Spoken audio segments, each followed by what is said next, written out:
Elvan familia, how are we? Happy Friday. We are coming live to you here on a gorgeous day in California. We have a lot of exciting news to share with you. I am here with our interim CEO, Jennifer Garcia. We have a fantastic speaker for you, none other than Professor Jerry Porras, but we're going to get to that in a second. We're here to talk about our new virtual 6-part series, which is starting next Thursday, March 25th at 1 p.m. Pacific time. If you haven't signed up for that now, we're going to put the registration link on the chat. You should do it today. Don't wait. Registration is open. We have limited amount of seats. You want to do that right now, and you can see it on the chat live. We are really excited to talk about what's happening in the economy. You know, we're coming to you always with the latest updates, the most recent information, so that you know exactly how to manage your business, how to make sure that you're doing the things you need to do to grow and survive in these tumultuous times. So I want to pass it off to Jennifer Garcia here to talk a little bit about what's going on and specifically why you should join and register to this virtual 6-part series if you haven't already. And so with that, welcome, Jennifer.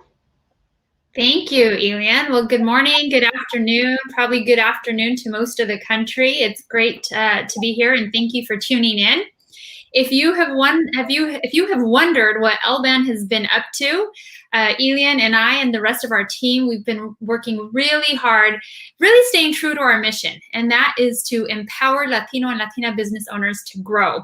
So what do we have in store today?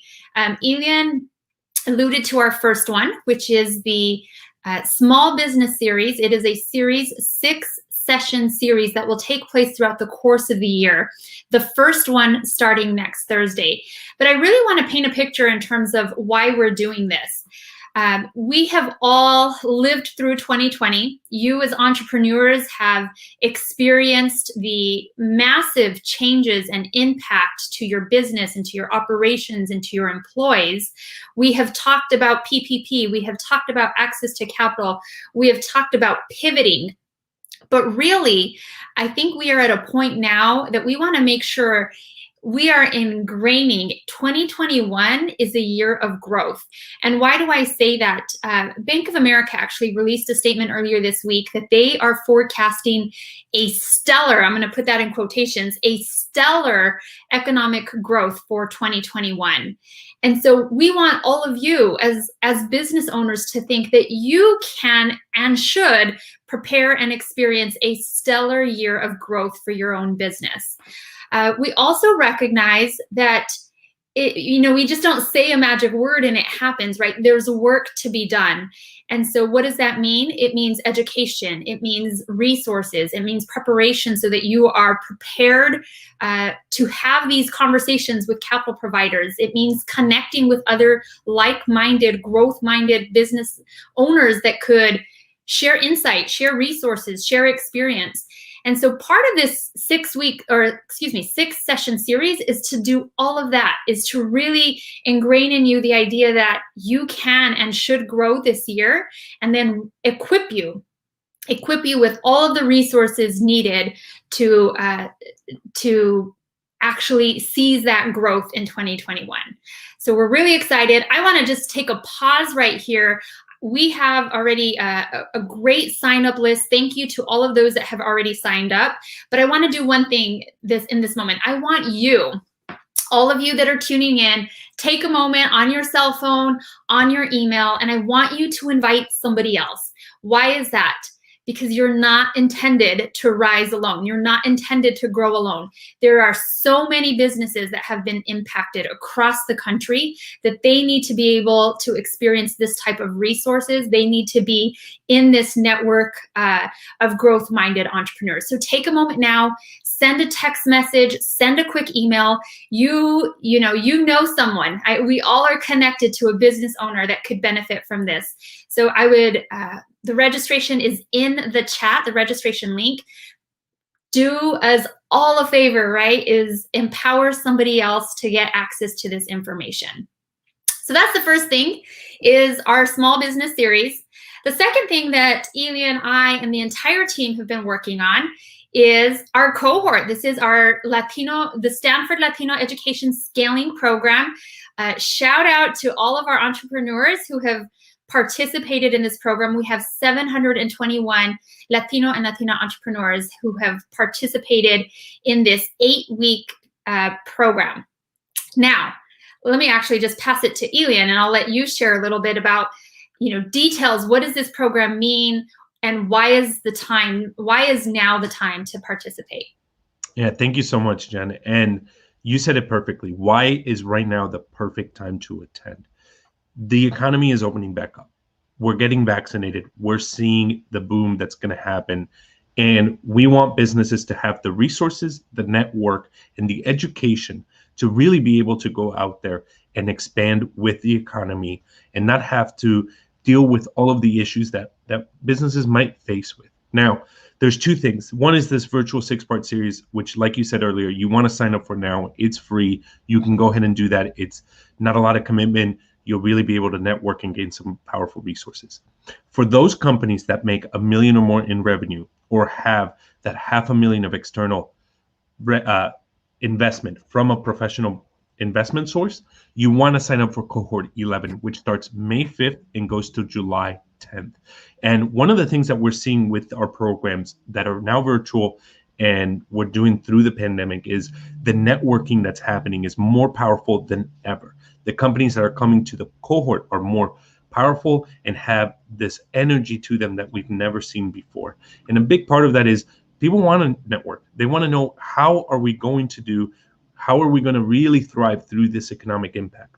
And there's so many different elements. If you can apply to the cohort, if you meet the requirements, there's no reason not to do it right now. Spring is the best time.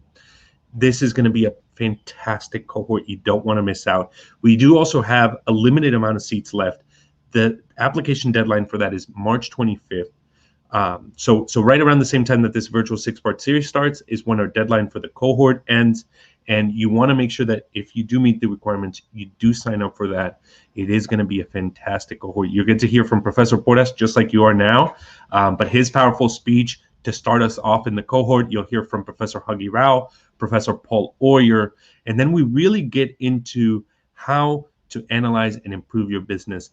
I can't say enough about the cohort, and we're going to hear from some alumni in just a second after we hear from Porras. So they can also give you some information about why now is the best time to apply. But both programs are happening. You don't want to miss out. A lot of important resources, and we're really looking forward to seeing everybody there. And I just want to add to that, Elian, I think when we talk about the scaling program, there's a couple questions that would pop into an entrepreneur's mind. Is what if I'm not based in California? What industry are you looking for? What types of industries or businesses are you looking for? And is this affordable? Can I afford to attend a Stanford program? What would you say to those three things?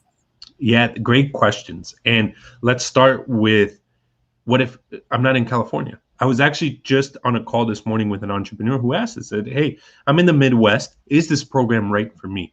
Absolutely. This is a national program. We're going to see companies from Puerto Rico, New York, Florida, the Midwest, the Northwest. We're going to see everything. And this is a really powerful networking group with over 721 alumni and 80 participants in this cohort coming from all over the country. And so no matter where you are, you have to be based in the US, but no matter where in the US you are, you're going to have a powerful network of Latino and Latina owned business owners that can help you do business with each other and get business with each other. And I know Porras is going to talk about that later on. I want to mention the cost because we do subsidize the cost of the program. And when you think of Stanford, right, there's a certain level that you think about. So an 8-week program has to sound expensive, right? Because we subsidize the program, this is only $1,000 for the participants. And that's why you want to sign up now, right? $1,000 for 8 weeks. This you can't miss. This is a must. You have to be a part of this event right now. Right. And it really is, I attribute that to the generous support of our sponsors that we are able to eliminate the barrier of cost to entrepreneurs. So we want to do everything in our hands that is feasible to remove the barriers so that you, again, can participate in a program like this so that you can scale. So we invite you to visit our website, lban.us, and that will go in the chat as well. You can access more information as well as the application. Yeah, and I want to, before we move on into Porras, which I know we have a lot of people on this live that are awaiting that moment when Porras comes on. We have some great alumni with us here that are going to ask some fantastic questions. But we're seeing a lot of alumni in the comment sections. You're seeing different cohorts come in and that power of the different cohorts. So let us know where you're coming from. I know we're seeing some Texas. We're seeing some California. Let us know where you're coming from, what cohort, and tell people why they should be signing up, not only to this cohort 11 that's coming out in May, but also this virtual 6-part series, because a lot of our alumni have already signed up for this 6-part series. And if they're going to be on that, you should too. Wonderful. Thank you, Elian. Well, let us take a moment to introduce. We have said the name many times, but for those of you who are tuning in to LBAN for the first time, I want to take a moment to introduce Professor Jerry Porras. He is one of the founders of Latino Business Action Network. He is Professor Emeritus at Stanford University Graduate School of Business. And he is really the heartbeat of the organization. And I just, I was talking to someone earlier this morning. He is so passionately committed to scaling Latino and Latina business owners that he goes with our creative and edgy ideas. So if we could bring Professor Porras up on the screen and just say, welcome, Professor. Thank you for being here. Thank you for joining us. You are really one of the key individuals that brought LBAN to life in this envision and mission of empowering businesses to scale, Latino and Latino-owned businesses to scale. And our program, as Elian and I were just talking about, really target those scaled businesses, and we define that by $1 million in annual revenue or above. But I would love to just get your perspective, because this 6-part series that we're talking about that starts next Thursday, we're not only targeting businesses of $1 million and above. We're kind of going down to those companies that we know have also been hit.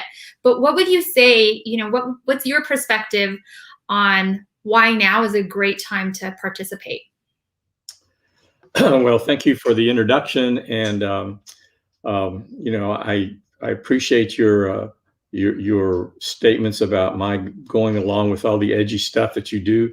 Maybe edgy is code word for crazy, but hey, we're trying to do everything we can to be successful in reaching Latino entrepreneurs all over the country in a way that's really meaningful for them. I thought before I answered your question that I could say a little bit about why we exist.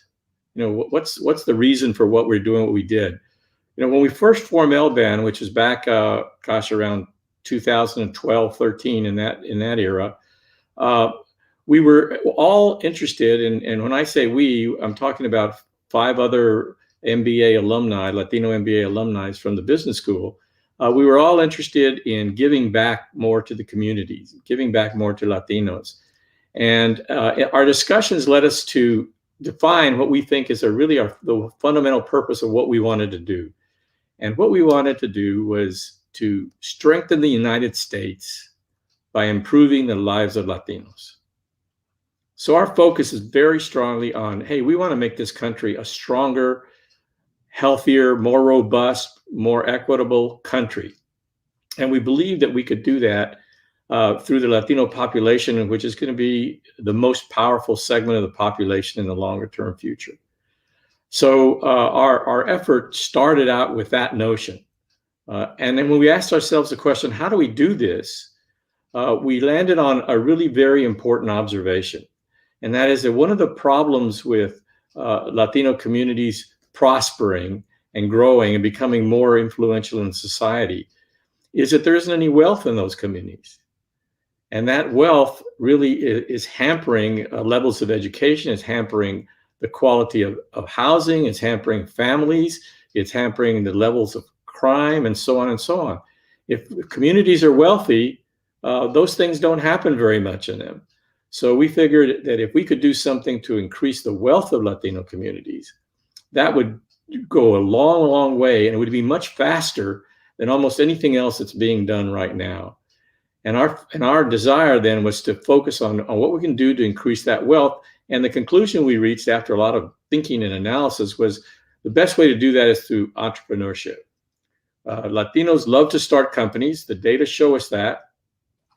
Unfortunately, the negative side of that is that the Latino companies that are started tend to stay small. And small companies certainly have an impact. They impact the families that are running those small companies. They maybe impact small segments of the community, but they don't impact a more substantial part of the society. So our perspective then was that to say that we could accelerate the increase in wealth in Latino communities if we were able to create or help create very large Latino-owned businesses. And that means businesses that go way beyond $1 million a year in revenues. Right now, 93% of all of the, 3% of all of the companies, Latino-owned companies in the United States, are less than $1 million in revenue. That's a startling statistic. And that's compared to 9% for white-owned companies. So we want to push it at least to 9 and past that. And so we believe that one quick way to do that is if we can start promoting the growth of companies so that we have very large Latino-owned companies. We have billion-dollar Latino-owned companies, many of them, not just 1 or 2 or 3, that those companies will do several things that are really important. One is that they'll be role models for the smaller companies, showing them that they can grow, that they can be bigger.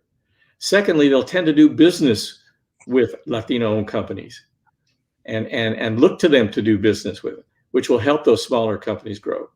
And thirdly, they'll offer opportunities for individuals to prosper, because individuals in those Latino-owned companies who are Latinos will tend to rise up to the top of the company rather than be stuck at the bottom, which is the case in most large companies right now. Latinos do not rise to the top of those companies as a rule.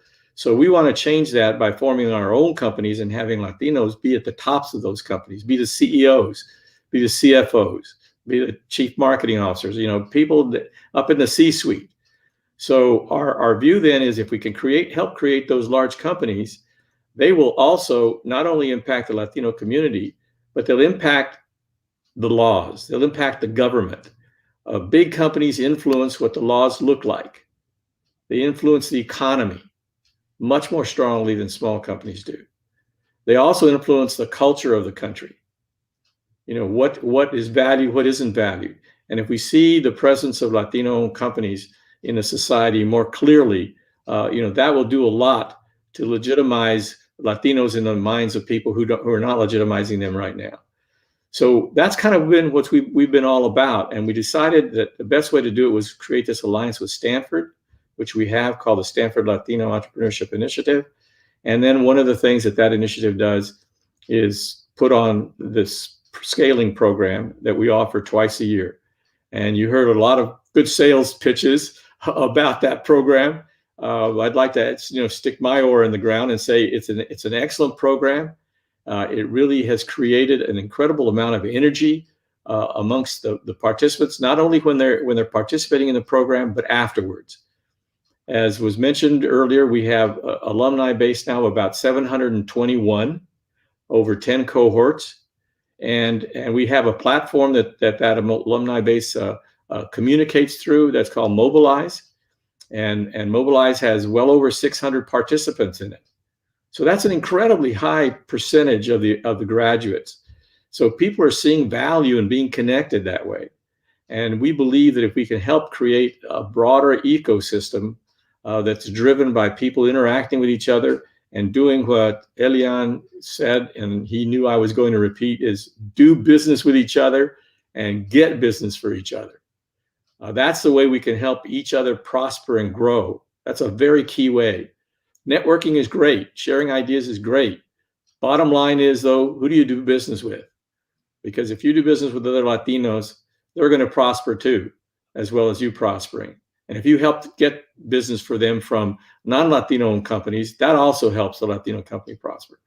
So we're really pushing that notion of building a broader and broader collaboration amongst all Latino businesses to raise the tide, to raise the boats. We can raise the tide together. We'll all prosper together. And as a consequence, the country will prosper. It's very important for us. It was very important for us that we focus on helping make the United States a stronger, greater country. And we think that this is one significant way we can do that by helping Latinos really become a stronger and more affluent and more powerful segment of the society. Enough said, Jennifer. Well, thank you, Professor. Thank you for sharing all of that. And so I'm really glad that all of our listeners and everyone that's tuning in can hear your insight, the whole reason why LBAN was founded and why SLAY was founded. And I think you tell this story so well, Professor. So thank you for doing that. Let me just bring you back to the question in terms of, all of our work at LBAN is primarily targeted to businesses above $1 million. Why now are we focusing, why now are we working to resource businesses below $1 million?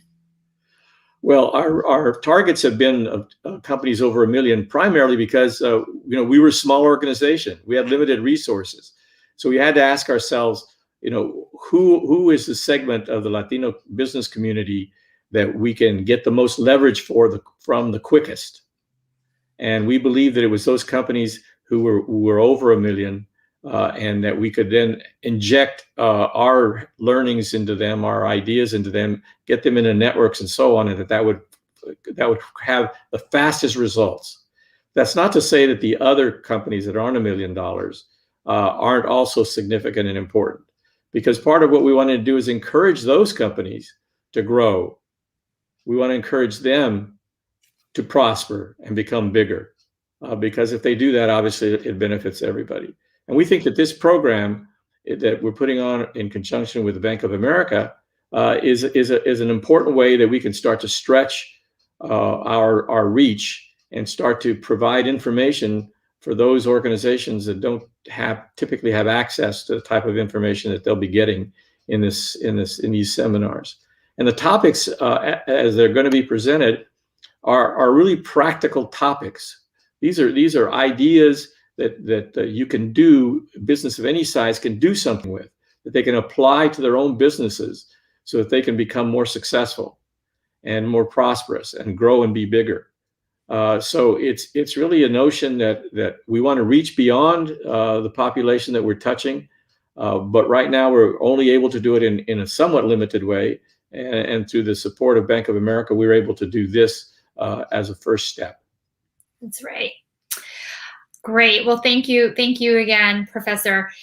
All of our alumni who have gone through the scaling program sit in a room with Professor Porras, and they are just challenged in a very life-forming, life-changing, transformative way. And so anytime there is an opportunity to be in the same room with you again, we have hands raised all across the room. So I want to take a moment now and invite some of our alumni to join in the conversation. And let's go ahead and start with Orlando Montan, if we could bring him up on the screen.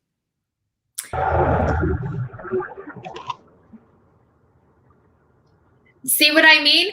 That, any opportunity, be it in the car or otherwise, they are eager to get in touch with you. Let's try it one more time. Okay. Oh, yeah, and let's see if Orlando's not there. So we'll bring Alan up. Great. We'll bring Alan up. There we go. Okay, go ahead. Hi, everybody. Hi, Alan. It's good to see you all again. And before I jump into my question, I just quick testimonial, cohort 8 here, and I'm glad to hear that you're kind of going downstream for companies with lower revenue thresholds. Because if I was that company at that point, it would have saved me a lot of angst, right? Because my participation in the program had a really transformative impact on my business, and helped me see a lot of the mistakes that I had made previously. So I'm glad to hear that. I encourage everybody to participate. So I guess my question for you, Dr. Porras, is, the the trends identified in the research that you all do have always been very helpful for me to kind of identify, like match my own journey, right, in business. I'm wondering, with COVID and everything, like, are you seeing like either some of these issues that I guess are pervasive for Latino-owned businesses being exacerbated, or are you seeing other new trends that maybe the data didn't collect at the time? Yeah, I think we're seeing, some of the sort of the negative, if you will, findings about opportunities that Latinos have to grow their businesses and secure funding. That we'd seen those before, that they were exacerbated a bit during the pandemic. The challenge for securing funding was a primary one, and our efforts show that our research shows that Latino businesses were able to secure funding at a kind of an 18% rate of those who applied, as compared to 29% for white-owned businesses. Now, an important reason for that, we believe, is that people, Latino businesses in general, just didn't have the connections and the network and the understanding of what was going on.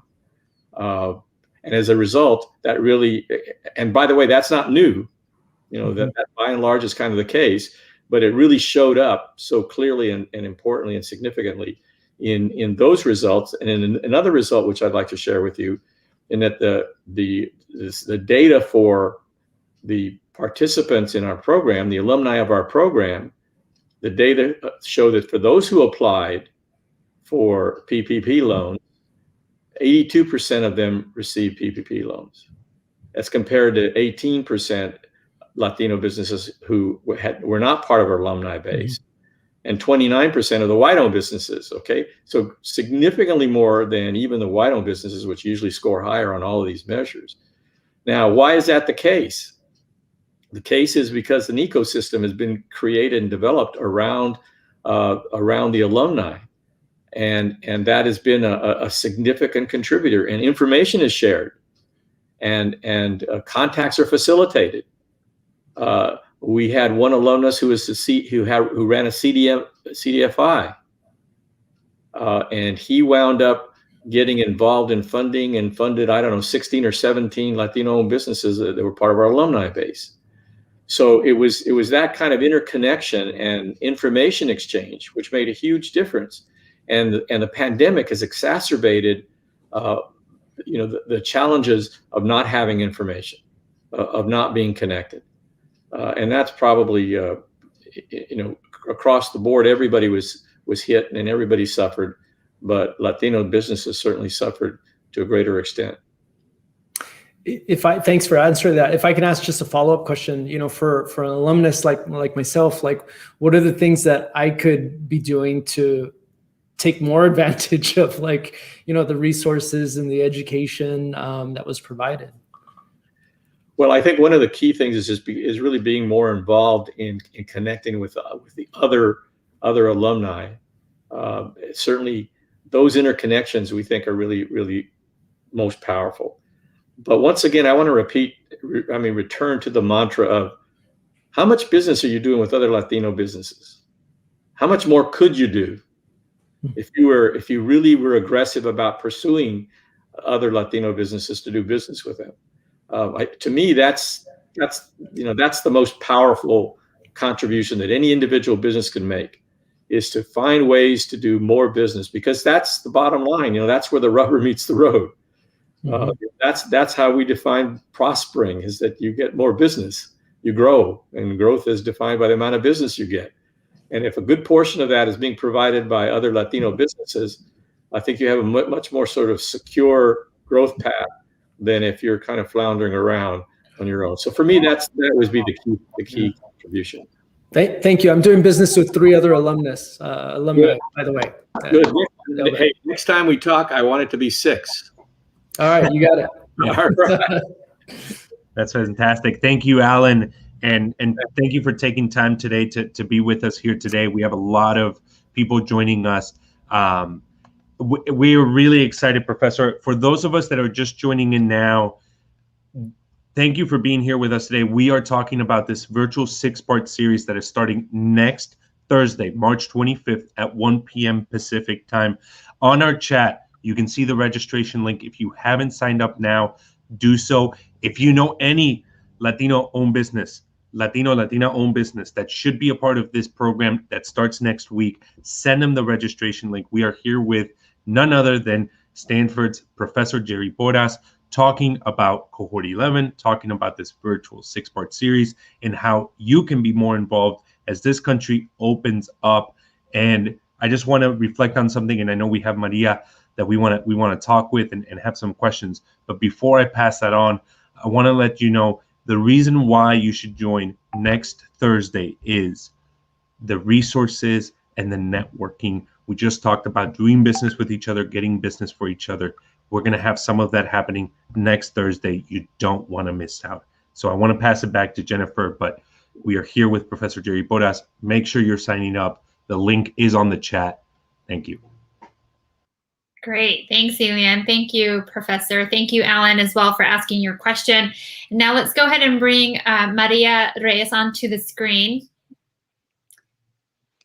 Great. Hi.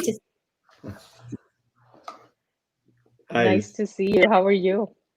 Fine, thank you. So I have a couple of questions, Jerry. The first one, I was wondering if you remember how we met.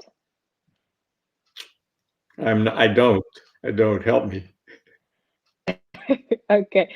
And it's actually the reason why I wanted to say it is because this program is so amazing. So the way we met was in 2015. I was in San Francisco, and there was this wine tasting event where many Mexican vendors took their wines, and you were there visiting. So as you were leaving the room, I ran behind you because I saw you worked at Stanford, and I introduced myself. And a year later, I'm cohort 3. I saw that Elvin was running a program, and I decided to apply for my business and my friend's business. She has a winery, Miriam, and we got admitted. But what that shows is that the opportunity is there, right? You just have to find it. And I want to say thank you because you admitted both of us to the program, and now we have seen huge growth and reinventing ourselves through COVID. Well, thank you for your interest and for your drive and for the growth that results in. Good for you.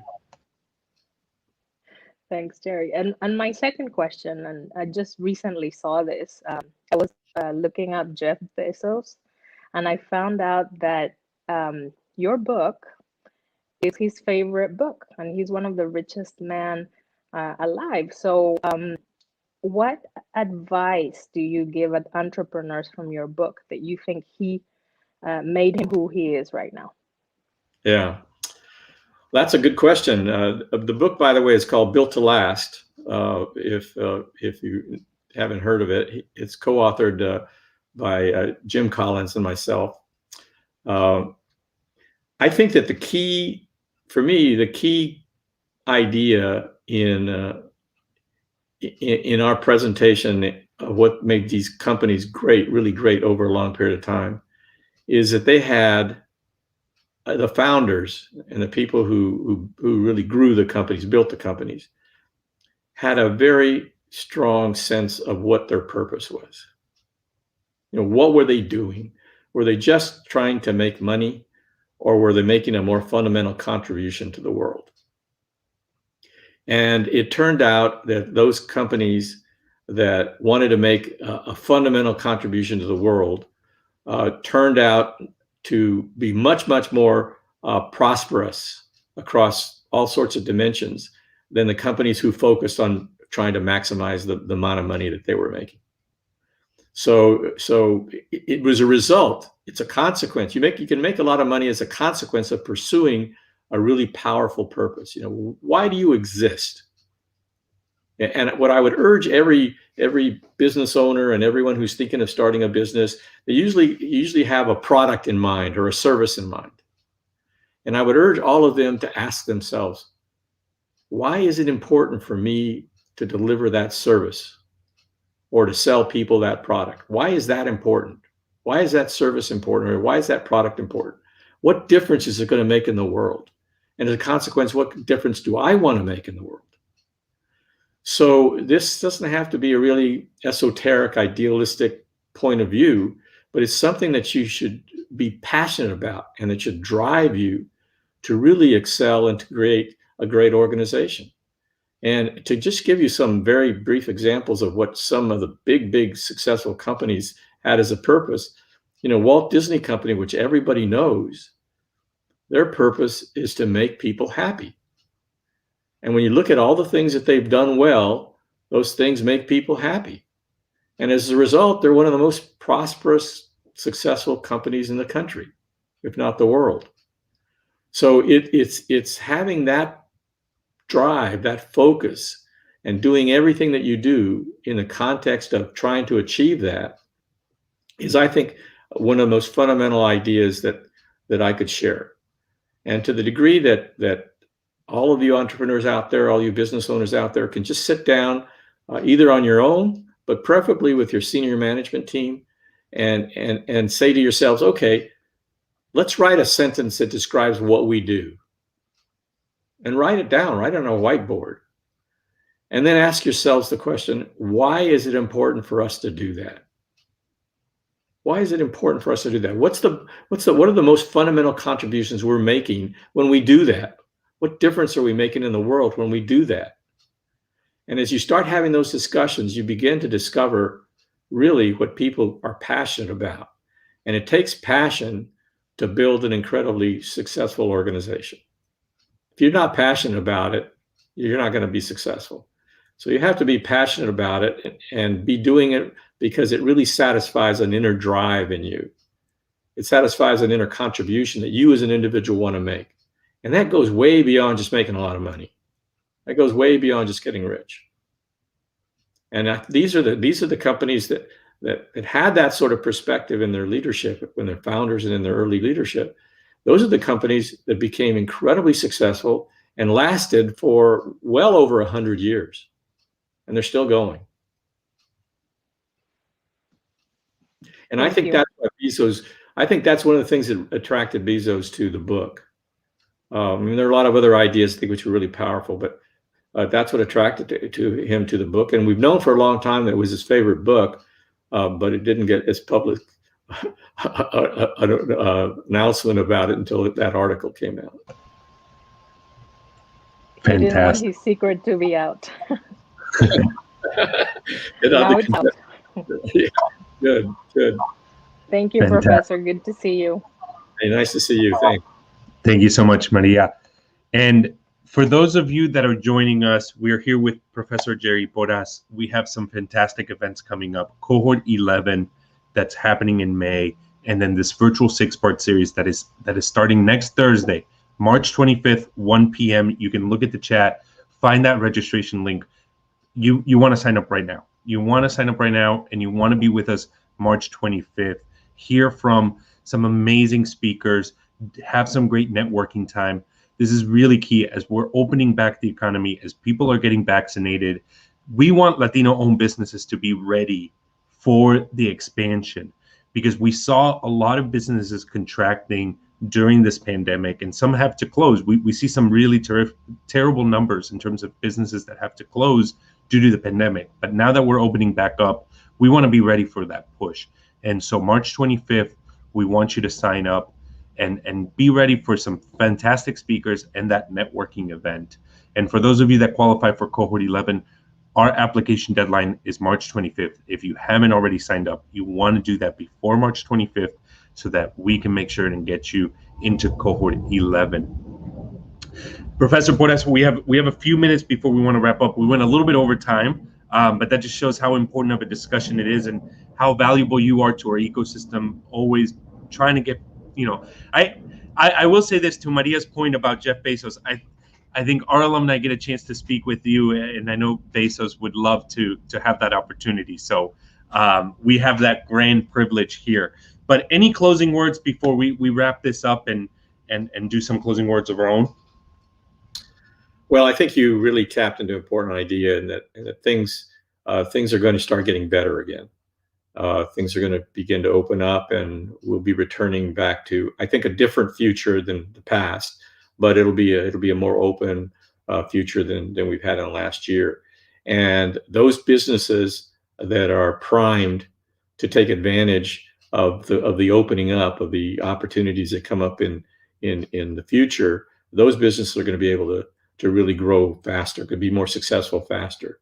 So I think that this series will provide a whole lot of good ideas about things that you can start putting into place in your own companies, so that when the demand returns for your product or service, you'll be ready to deliver. And if you're really ready and others aren't as ready as you are, that's going to be a very important advantage for you going forward. So I would encourage, along with what you said, Eliana, I'd encourage all of you out there to participate in the series, because I think the ideas that you get are going to be really good and useful and practical, and one that can give you a leg up and a comparative advantage as we move forward. Fantastic. And if Professor Porras is telling you to sign up, that's good enough reason, right? But I want to give everybody what the 6-part series, what we're going to be seeing, and we're starting next Thursday with a latest economic forecast for small businesses, and we're going to have Jimmy Sanchez from Bank of America to give us an overview about what the market's going to start seeing. What are the expectations? What are some of the things that we might be seeing from the market? So you don't want to miss that, because that's going to be really the base of, okay, what's going to happen this year. But the other part, and this is something that we also cover in our cohorts, is our capital, access to capital, and how do you have those resources to be able to build up, right, and to really expand. So those are going to be the sessions that we'll see in part 2 and part 3. And then the latter ones, the ones that we'll see towards the end of the series, is towards business growth, retention, obtaining new customers, which is going to be really important as the country opens back up, and then the resources and the networking tools. So really important, all 6. We start next week with a big bang on latest economic forecast. You don't want to miss that out. And with each session that we do, and here's something that, Professor, you talk about a lot, and this is one of the big reasons why people should join us, the networking aspect, right? Do business with each other, get business with each other. Each one of the sessions that we have, we will be having a really fantastic networking session that you don't want to miss out on. If you haven't registered, on the chat, you can see the link to register, and we hope to see everybody next week, Thursday, March 25th. Thank you, everybody. Have a good Friday and weekend. Thanks.